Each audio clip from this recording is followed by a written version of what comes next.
রবিবার সন্ধ্যাবেলা কলিঙ্গ সুপার কাপের ফাইনালে মুখোমুখি ইস্টবেঙ্গল ও ওড়িশা এফসি। জয়ের লক্ষ্যে মরিয়া ইস্টবেঙ্গল ফাইনালের আগে শক্তি বাড়াচ্ছে। সুপার কাপের টানা 4টি ম্যাচে জিতে ফাইনালে ওঠা ইস্টবেঙ্গল দলে ভারতীয় দলের সঙ্গে থাকা মহেশ নাওরেম লালচুঙ্গা যোগ দিয়েছেন। ভারতীয় দলের 2 তারকা মহেশ নুঙ্গা ও সেমিফাইনালে সাসপেনশনে থাকা বোরহা হেরেরা ফাইনাল ম্যাচে স্কোয়াডে রয়েছেন। স্বাভাবিকভাবেই ফাইনালে ইস্টবেঙ্গলের শক্তি বাড়ছে। এখন দেখার সেমিফাইনালে জামশেদপুরের বিরুদ্ধে খেলা টিমের সাফল্যের পরে ফাইনালে উইনিং কম্বিনেশনকে ভাঙবেন কিনা coach Carlos Cuadrat. East Bengal coach Durand কাপের মতো ফাইনালে যে ব্যর্থ হতে চাইবেন না এবং সেই জন্য সর্বশক্তি নিয়ে ঝাঁপাবেন তা বলাই বাহুল্য। উড়িষ্যার বিরুদ্ধে সাফল্য পেতে সেরা দল বেছে নিতে ইস্টবেঙ্গল কোচ কোন কোন ফুটবলারদের ব্যবহার করেন এখন সেটাই দেখার। এ নিয়ে আমরা সরাসরি কথা বলে নেব আমাদের প্রতিনিধি পুরন্দর চক্রবর্তীর সঙ্গে। পুরন্দর, ইস্টবেঙ্গলের সেমিফাইনালে যে দল খেলেছিল, কোচ কি সেই দলে কোনো বদল আনতে চাইছেন? কি আপডেট রয়েছে তোমার কাছে? দেখো মধুরিমা, আর 24 ঘন্টাও বাকি রয়েছে, আর 24 ঘন্টার সামান্য কিছু সময় বেশি বাকি রয়েছে ফাইনাল ম্যাচের।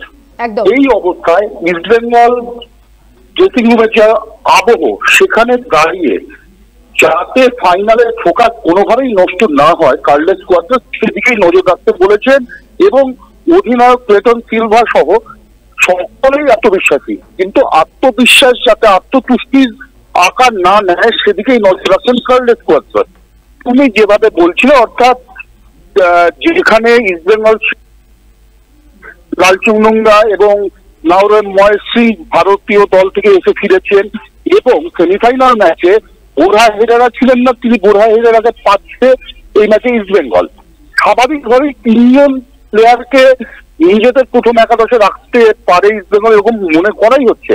কিন্তু ডিফেন্সে যেহেতু হিজাজি এবং পাটো সেমিফাইনালে এবং তার আগে 3টি ম্যাচেও তারা কিন্তু ভালোভাবে উতরে গিয়েছেন এবং ইস্টবেঙ্গলকে দেখা যাচ্ছে ডিফেন্সে কিন্তু মোটামুটি প্রতিরোধ গড়ে তুলছে এবং বিভিন্ন চাপের সময় তারা কিন্তু প্যানিক করছে না।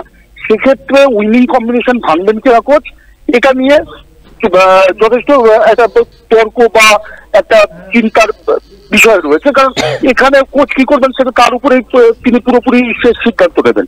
কিন্তু নাওরেম মহেশীকে খেলানোর ব্যাপারে যে ইস্টবেঙ্গল কোচ ভাবতেই পারেন, এটা অনেকটাই নিশ্চিত, কারণ নাওরেম মহেশী কম সময়ে আসলে, কম সময়ের জন্যও যদি মাঠে নামেন, সেক্ষেত্রে কিন্তু তিনি এমন কিছু থ্রু পাস বাড়াতে পারেন যেগুলো কিন্তু কার্যকরী হয়ে উঠতে পারে।